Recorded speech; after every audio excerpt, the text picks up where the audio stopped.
kabila ng sama ng panahon, marami sa ating mga kababayan ang pinili pa ring dumalo sa misa sa Baclaran Church para ipagdiwang ang Pasko. Yan ang ulat ni Vel Custodio. Mapapamilya, barkada o solo man, dumayo sa Baclaran Church para magsimba ngayong Pasko. Kagaya ng magkapatid na si Cynthia at Heidi na pasasalamat sa Panginoon ang dahilan ng pagsisimba dito sa Baclaran. Para makapagpasalamat sa Mother ng Pasko, kahit pa paano nakaraos sa mga Pilipino. Yung kalusugan, pasasalamat sa lahat ng blessings sa buong taon ng 2024. Dumadagsa na kasi ang mga parokyano dito sa Baclaran Church. Hindi alintana ng mga mananampalataya ang malakas na ulan ngayong araw. Kung ikukumpara sa 5 a.m. at 6:30 a.m. Mass, mas dagsa na ang mga taong nagsisimba sa mga oras na ito.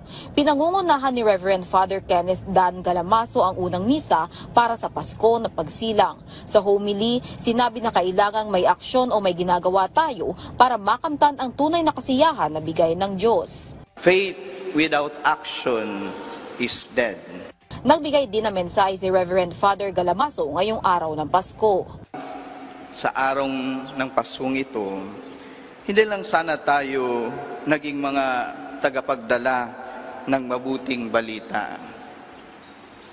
Not just bearers of the good news, kundi we also become instruments of the good news.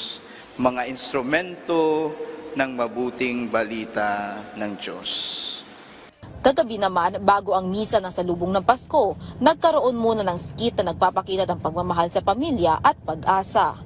Vel Custodio para sa Pambansang TV sa Bagong Pilipinas.